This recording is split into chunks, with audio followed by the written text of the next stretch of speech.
365ଟା କଦଳୀ ଗଛ ଲଗେଇଲେ ବର୍ଷ ସାରା ସେ କୁଆଡ଼ିକି ଯିବାନି। ସେଥିପାଇଁ ମୁଁ ଗୋଟେ ପ୍ରସ୍ତୁତି ଆରମ୍ଭ କରିଛି। ମୁଁ ଏଥର 365ଟା କଦଳୀ ଗଛ ଲଗେଇବା ପାଇଁ ଆରମ୍ଭ କରିଦେଇଛି। ମୁଁ ଯେମିତି ଆପଣମାନଙ୍କୁ କହୁଥିଲି ଜଣେ ଚାଷ କରି କେତେ ଲାଭବାନ ହେଇପାରିବ ଏବଂ ଚାଷ କରିବା ଦ୍ୱାରା କ'ଣ ଲାଭ ହେଉଛି ଏବଂ କ'ଣ କ୍ଷତି ହେଉଛି ତା ବିଷୟରେ ଆମେ ତଦାରଖ କରିବା ପାଇଁ ଆମେ ଆସିଛନ୍ତି ଜଣେ କିଷାନ ଭାଇ ପାଖକୁ। ତାକୁ ଆମେ ପଚାରି ବୁଝିବା। ଜୟ କିଷାନ। ତ ଆପଣଙ୍କ ପରିଚୟଟା ଦେବା ସହିତ କହିବେ ଚାଷ କରିବା ଦ୍ୱାରା ଆମର କ'ଣ ଲାଭବାନ? ମୋ ନାଁ ଲକ୍ଷ୍ମଣ ପଣ୍ଡା, ଘର ମାଗୁର ଓଡ଼ିଆ, ବୋରି ପଞ୍ଚାୟତ ବୋରି, ଶିମୁଳିଆ ବ୍ଲକ, ବାଲେଶ୍ୱର ଜିଲ୍ଲା।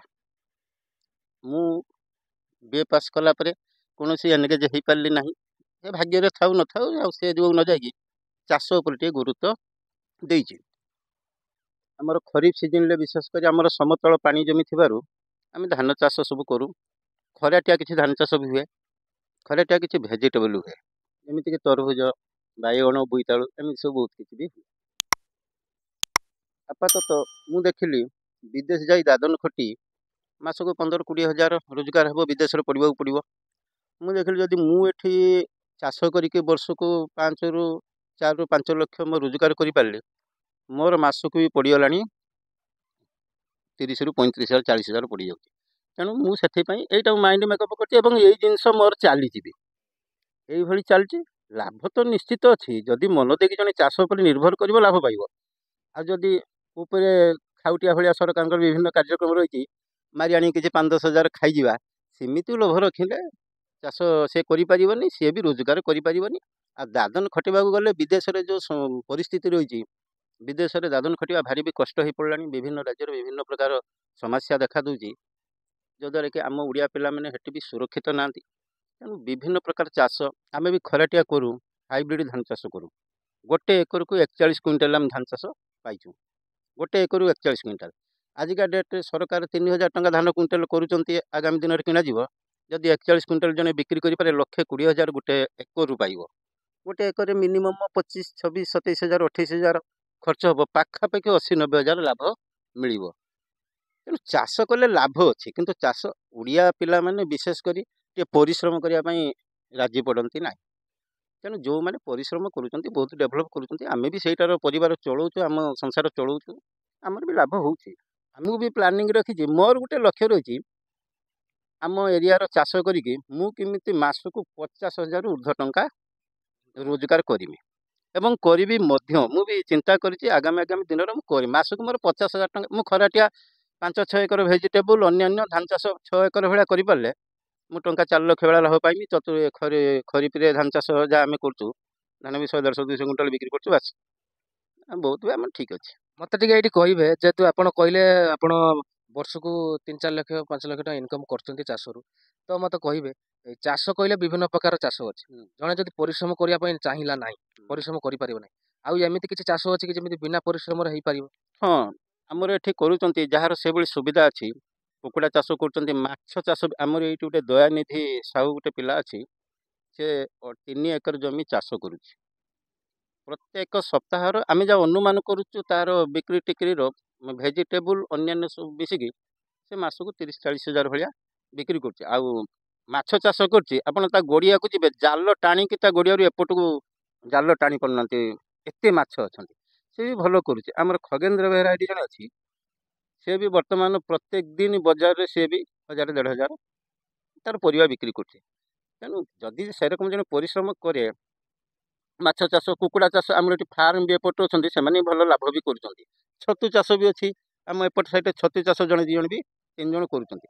ଚାଷ କଲେ ଲାଭ ଅଛି, ନ କଲେ ଆମେ ଖାଲି ହିସାବକୁ ଯିବା କେତେ ଲାଭ ହେବ, ସେଥିପାଇଁ ସେମିତି ହିସାବ ଖୋଜିଲେ ସେ ପିଲା ଆଗେଇ ପାରିବେନି। ଆଗେ ପ୍ରଥମେ କରିବାକୁ ପଡ଼ିବ, ଗୋଟେ ପଦକ୍ଷେପ ନେଇକି କରିବାକୁ ପଡ଼ିବ, କଲେ ନିଶ୍ଚିତ ଫଳ ମିଳିବ।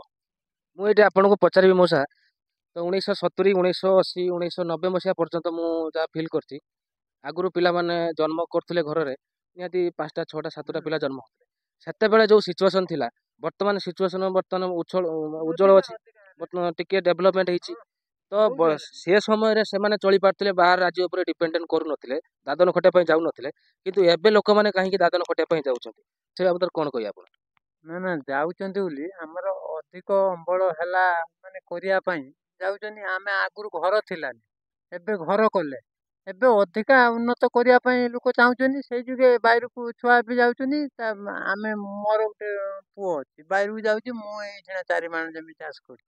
ଏଇ ଘରେ ରହି କ'ଣ ସେତିକି ଇନକମ୍ କରିହବନି? ନାଇଁ, ଇନକମ୍ କରିହବ, ସେ ଛୁଆ ସିନା କରିନେ, ସେ ଆଉ ଚାକିରି ବାକିରି କରିପାରିଲେନି ତ, ଆଉ ସିଏ କରିପାରିବେ ନା? ଆମେ ରହିଛୁ, ଆମେ ଯାହା ପାରୁଛୁ କରୁଛୁ।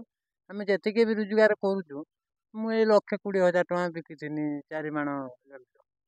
ମୋର ଚଳେଇନି, ଏଇ ଘର ଦ୍ୱାର କରିନି, ଏଇ ଘର ଗୋଟେ କରିଛି, ତାପରେ ଏଇ ଚାଷ ବି ହେଇଛି, ଏଇଟାରେ ଆମେ ଚଳୁଛୁ ଆଉ, ଫସଲ ମସଲ କରି ଚଳୁଛୁ ଆଉ। ଆଉ ଅଧିକା ଅମଳ ପାଇଁ ଆମେ ଯାଇଛେ, ଅଧିକା ଇନକମ୍ ହେନେ କିଛି ସେତେବେଳେ ଘର ଦ୍ୱାର ଥିଲା ଏଇ ପ୍ରକାର।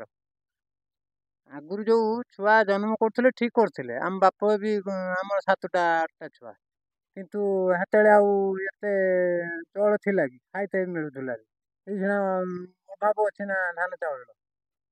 ଆମେ ଇନକମ୍ କରୁଛୁ, ଏଇ ରୋଜଗାର ଧର ଆମେ ଖଟିକି କରୁଛୁ ନା ଆଉ। ସେତେବେଳେ କୁଳଉଥିଲାନି, ସେତେବେଳେ ବହୁତ ଅଭାବ ଥିଲେ। ସେ ବାହାରକୁ ଗଲା ପରେ ସେଠି ହଁ, ବାହାରକୁ ଯାଉଛନ୍ତି, ଆମେ ବି ଚାଷ କରୁଛୁ, ଆମେ ବି କରି ଚାଲିଛୁ। ସେତେବେଳେ ବି କରୁଥିଲୁ, ଏବେ ବି ଚଲେଇଛୁ, ଆମେ ବନ୍ଦ କରୁନାହୁଁ। ଚାଷର ଆମର ଇନକମ୍ ଯାହା ବି ହଉଛି ଆମେ ଚଳି ଯାଉଛୁ। ମତେ ଏଇଠି କହିବେ ଆପଣ, ମାନେ ଯୋଉ ଚାଷ ଆମେ କରୁଛନ୍ତି ବା ଚାଷ ବିଭିନ୍ନ ପ୍ରକାର ଲୋକ ଚାଷ ହଉଛି, ତ କେମିତି କେଉଁ ପ୍ରଣାଳୀରେ ଜଣେ ଚାଷ କଲେ ବର୍ଷକୁ 12 ମାସ ଯାକ ଚାଷ କରିପାରିବ?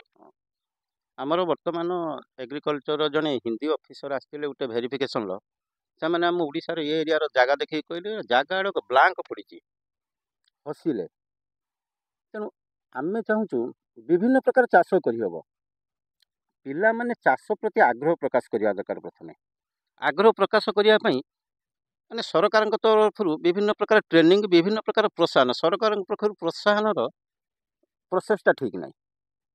ଯେ ଚାଷ ନ କରୁଛି ସେ ପାଉଛି, ଯେ ଚାଷ କରିବା ଲୋକ ସେ ପାଉନି।